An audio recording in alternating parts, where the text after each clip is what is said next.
The underworld of Quebec, Canada in 2025 is an amalgamation of various factions looking to assert their dominance. Whether it be street gangs, the Italian Mafia, or outlaw bikers, these groups have been at the center of various violent acts throughout the province, particularly in the past couple of years. At the helm of this roster of street dealers and mobsters stands one man who remains elusive and relatively unknown to the general public, yet commands loyalty from his peers and has become a global figure in transnational organized crime, coordinating with criminals from across the globe to engage in various activities such as cocaine trafficking, illegal gambling, and possibly even the smuggling of oil on behalf of rogue nations. This man is Martin Robert, the leader of the Hells Angels Motorcycle Club in Quebec.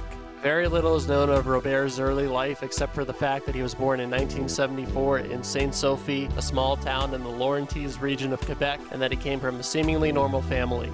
At a criminal trial in 1999, Robert's defense lawyer, Pierre Panacio, stated that Robert had dropped out of high school during his senior year after a serious car accident, and that afterwards he started hanging out in bars frequented by bikers. At some point in the 1990s, Robert joined the Laval chapter of a biker club known as the Death Riders, a support club for the Hells Angels. Robert joined the Death Riders at a time of great turmoil in the Quebec underworld, as the Hells Angels, under their bloodthirsty leader, Maurice Montboucher, looked to monopolize the Quebec drug trade and remove any obstacles in their way that prevented them from obtaining dominance. What would be dubbed the Quebec Biker War kicked off in 1994 and would continue for another 8 years. Challenging Boucher's hegemony was a shadowy group made up of different factions of drug dealers and bikers, dubbed the Alliance. The most prominent of these factions was the Rock Machine Motorcycle Club. In the Hells Angels war with the Alliance, Robert's Death Riders, along with other support groups, would be used by the Hells Angels to carry out the group's dirty work, which included assaults and murders. By the time the war was over in 2002, more than 160 people had been murdered, with as many being injured, and the ranks of the Hells Angels were left decimated by mass arrests carried out in 2001. During his time as a Death Rider, Robert obtained criminal convictions at various points for cocaine trafficking, arson, and illegal possession of loaded firearms. In 1999, he managed to avoid a long prison sentence after his defense lawyer, Pierre Panacio, convinced the judge that Robert had left the Death Riders and that he, quote, no longer represented a danger to society, end quote. These words would ring hollow as after the depletion of the Hells Angels ranks due to the massive roundup by Canadian authorities in 2001 in what was dubbed Operation Springtime, the group was desperate for new members, and Martin Robert was exactly the type of person the Hells Angels needed to maintain their influence over the Quebec underworld. On December 5, 2002, the 25th anniversary of the Hells Angels in Canada, Robert was made a full-patch member of the club's Montreal chapter. But his activities during the Biker War would come back to bite him by the end of the decade. On April 15, 2009, more than 150 members of the Hells Angels were arrested in coordinated raids carried out across Quebec, New Brunswick, France, and the Dominican Republic in what was dubbed Operation Shark. One of the men slated to be arrested as part of this operation was Martin Robert, whom Quebec police forces had been actively investigating since May of 2005 for drug trafficking after he was linked to a plot to smuggle $2 million worth of cocaine hidden in aluminum ingots from the Dominican Republic. However, Robert was not arrested in these raids, and he was subsequently declared one of Quebec's 10 most wanted fugitives on charges of murder, conspiracy to commit murder, and drug trafficking. He remained on the lam until January 13, 2010, when he was arrested at a nightclub in Cancun, Mexico, before being extradited back to Canada on January 16th.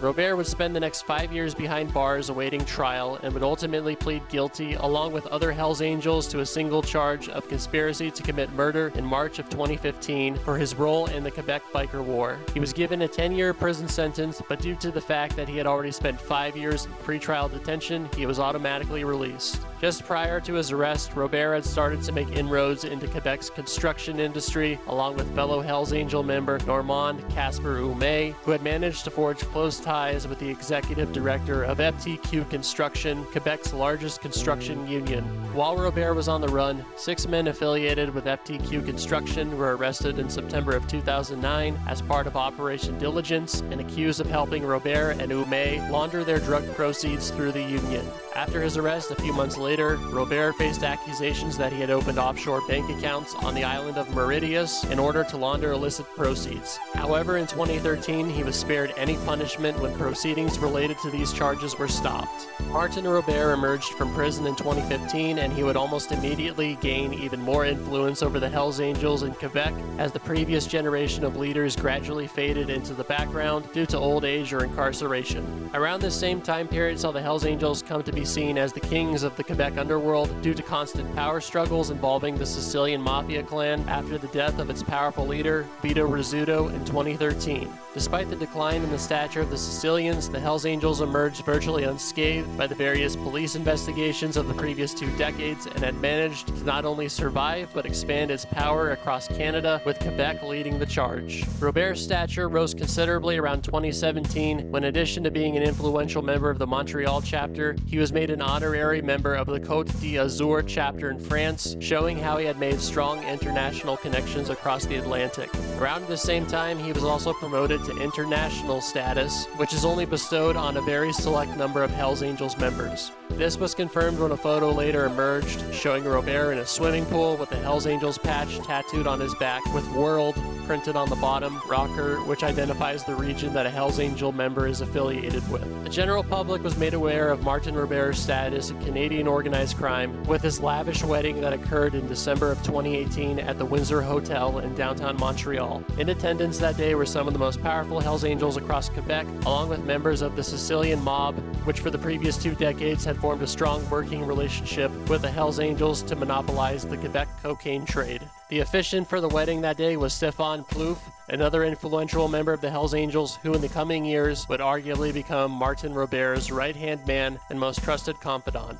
On that day, Robert married his longtime girlfriend Annie Arbeck, herself no stranger to criminality. Arbeck is the daughter of Sharon Simon, a major drug trafficker from the Kanesatake Reserve of the indigenous Mohawk people in southwestern Quebec. Arbeck had been convicted on drug trafficking and money laundering charges in 2008, along with her mother, and on at least 2 occasions was denied parole due to the parole board's concern over her undying loyalty to Robert. Robert's and Arbeck's wedding would solidify the ties between the Hells Angels and certain influential members of the Mohawk community involved in criminal activities such as drug trafficking and cigarette smuggling. In 2021, it was discovered that Robert, along with Stéphane Plouffe and the leaders of the Montreal Mafia, Leonardo Rizzuto, Vito Rizzuto's youngest son and successor, and Stefano Solicito, were linked to the potential casino project, which at that time was under construction on Kanesatake land owned by his mother-in-law Sharon Simon. But while the Hells Angels and the Mafia would partner up for this lucrative venture, this relationship would become very bumpy in the next couple of years. First potential indication of a souring relationship with the Hells Angels and Rizzutos was in 2019 when Canadian police and border agents were monitoring Martin Robert's movements and noticed him traveling to Cartagena, Colombia, along with Roberto Scopa in order to possibly negotiate a cocaine deal with Colombian cartels. Roberto Scopa was the brother of Andrew and Salvatore Scopa, both of whom had been leaders of the Montreal Mafia before staging a revolt against the Rizzutos, killing many of their top lieutenants throughout the mid-2010s. Both Andrew and Salvatore were gunned down in separate hits in 2019. The fact that Robert was actively working with the brother of 2 of their sworn enemies indicates that by 2019, he was potentially exploring other business partners, even if they had bad blood with the Montreal Mafia. Tensions would explode between the Hells Angels and Rizzutos in 2022 due to an old ally of the Rizzutos switching his allegiances. Francesco Chit Delbalso at one time was one of Vito Rizzuto's top lieutenants and enforcers before he was rounded up in Project Colisée in 2006, which targeted the entire leadership of the Rizzuto clan. Delbalso was eventually sentenced to 15 years in prison on charges that included extortion and bookmaking. Before his incarceration, he was the Rizzuto's man as far as gambling operations and controlled what is called The Book, a book of illegal sports betting and loan sharking controlled by the Montreal Mafia. The Book is one of the Mafia's top money earners and worth millions. Upon his release, Delbalso discovered that mob leaders Leonardo Rizzuto and Stefano Solicito had taken away the book from him and handed it over to top Rizzuto mobster Carmelo Canestraro.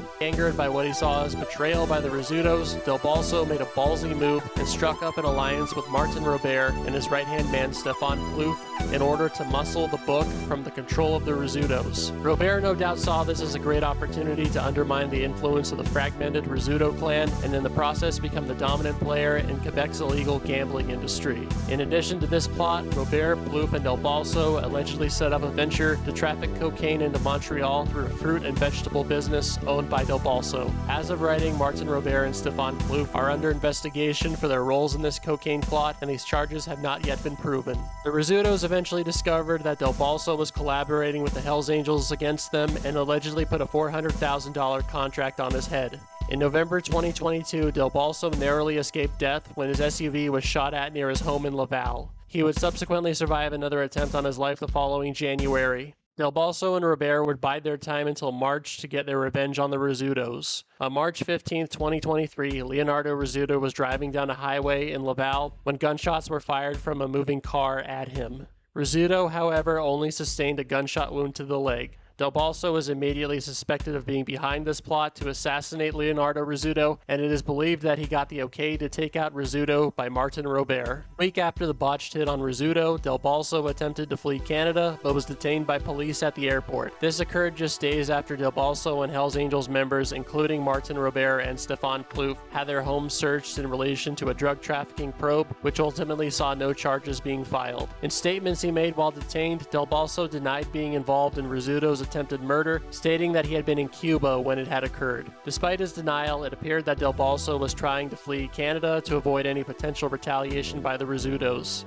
The failed flight of Delbalso would eventually cost him dearly in the coming months. On June 5, 2023, Delbalso went to a gym in the city of Dorval to meet with Robert and Plouffe. What was discussed at this meeting remains unknown. As Delbalso departed the gym and was walking through the parking lot, he was struck by a bullet to the head and killed instantly by what police believe was a sniper who had shot him from more than 90 meters away. To this day, the murder of Francesco Delbalso remains unsolved and the shooter has not been arrested. However, it seems that his murder was more likely than not carried out as revenge for the failed hit on Leonardo Rizzuto 3 months prior. The fact that Martin Robert and Stefan Plouffe met with him just before his demise also raises the theory that they may have had something to do with Delbalso's murder and may have set him up for the Rizzutos. This theory is unproven, and as of writing, suspicion by police falls squarely on the Rizzutos, as they had a clear motive for wanting Delbalso out of the way. It is notable that Martin Robert, along with his wife Annie Arbic, were photographed attending Delbalso's funeral later that month. For the next 18 months after Delbalso's murder, tensions remained high between the Hells Angels and Rizzutos, and this remaining tension coincided with the rise of the Blood Family Mafia street gang led by Dave Picturmel, who managed to unite all of the street gangs in Quebec City under the BFM banner. Having previously had a close working relationship with the Hells Angels, the BFM in 2023 decided to strike out on their own and go to war with bikers and steal a great portion of their drug turf. This war between the Hells Angels and Blood Family Mafia has seen gruesome acts of violence, such as the torturing of hostages, multiple firebombings, shootings, and a handful of murders. There is some speculation that the BFM was being supported by the Rizzutos and their war with the Hells Angels, but more documentation of this alliance has yet to surface. Amidst the tensions with the Rizzutos and the Blood Family Mafia, Martin Robert continued to expand his global reach with frequent jaunts all across the globe, from South America to Europe to the Middle East. He made frequent trips to Dubai, where he formed strong ties with Angelo Pandelli, the Australian national president of the Hells Angels, who is said to be the head of a billion-dollar drug importation ring involved in smuggling huge quantities of cocaine and methamphetamine into Australia. However, frequent trips to another country would raise the eyebrows of Canadian law enforcement in a different way. Between 2022 and 2024, Robert was observed by the Canadian RCMP making multiple trips to Russia. Despite the increased hostilities between the West and Russia due to Russia's invasion of Ukraine in February 2022, Robert felt comfortable enough to become a frequent visitor to the country and has even been photographed with a tattoo of the Kremlin on his chest in the past couple of years. It is said that his contacts within the Côte d'Azur chapter on the French Riviera helped him establish links inside Russia. These visits have fueled much speculation that he is up to something more nefarious, with potentially huge geopolitical ramifications. While in Russia, Robert is rumored to have met with Alexander Zoldostanov, the leader of the Nightwolves motorcycle club. The Nightwolves is the largest outlaw biker club in Russia and has chapters all across Europe. The club's ideology is heavily based around Russian nationalism and even helped in the annexation of Crimea. It has forged strong links with the Kremlin and Russian President Vladimir Putin, who is a close friend of Zoldostanov and has been photographed with him on numerous occasions. Zoldostanov and the Nightwolves have been sanctioned by numerous Western governments, including Canada. While it remains unknown why Martin Robert would mix with the likes of Alexander Zoldostanov and the Nightwolves, there has been some speculation that it could be due to the need of Russian oligarchs involved in the oil industry to sell their wares on the black market by avoiding sanctions placed on their companies by the West, especially following the invasion of Ukraine. However, these theories are merely speculation at this point, and there is no evidence currently that Robert is involved in assisting powerful Kremlin-linked oligarchs in avoiding sanctions and thereby allowing greater resources to aid in Russia's campaign in Ukraine. Back in Canada, though, cooler heads eventually prevailed, and the hostilities between Martin Robert and the Rizzutos would be quelled as 2025 approached. In December of 2024, a meeting supposedly occurred at an Italian restaurant between Robert and Pietro D'Adamo, the right-hand man of Leonardo Rizzuto. Allegedly, the two managed to come to some sort of an agreement and smooth over the hostilities that had existed between the Hells Angels and Rizzutos for the previous 2 years. The Hells Angels no doubt thought a renewed alliance with the Sicilians would bolster their defense from the various street gangs challenging their dominance. Once again, the two groups would now collaborate in various criminal activities and bring order to a chaotic Quebec underworld. But events the following year would see these plans falter and see Martin Robert and the Hells Angels gain the upper hand once again. On June 12, 2025, the Montreal police launched a massive operation dubbed Operation Alliance. Arrested as part of the raids were Leonardo Rizzuto and Stefano Solicito, along with the rest of the hierarchy of the Montreal Mafia,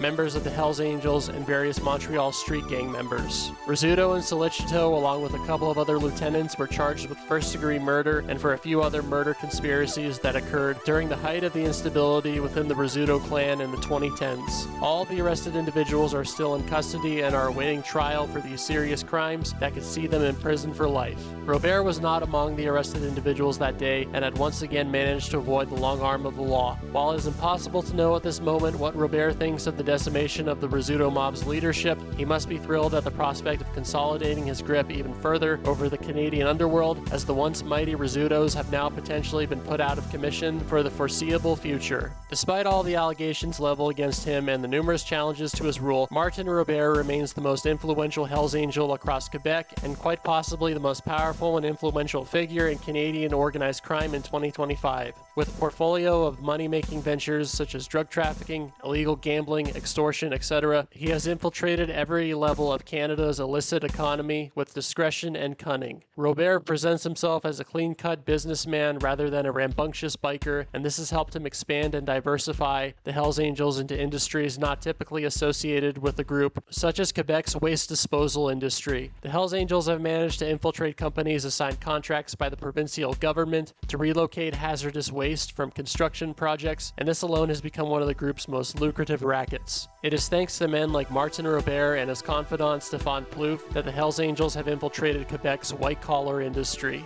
Martin Robert is the future of the Hells Angels if he can avoid prosecution or an untimely death at the hands of a rival. It remains to be seen if he's charged with the cocaine plot involving Francesco Delbalso. But in the meantime, he sits atop a criminal empire worth millions and potentially billions if he continues to increase his stature and influence throughout the world. Right now, he is virtually unstoppable.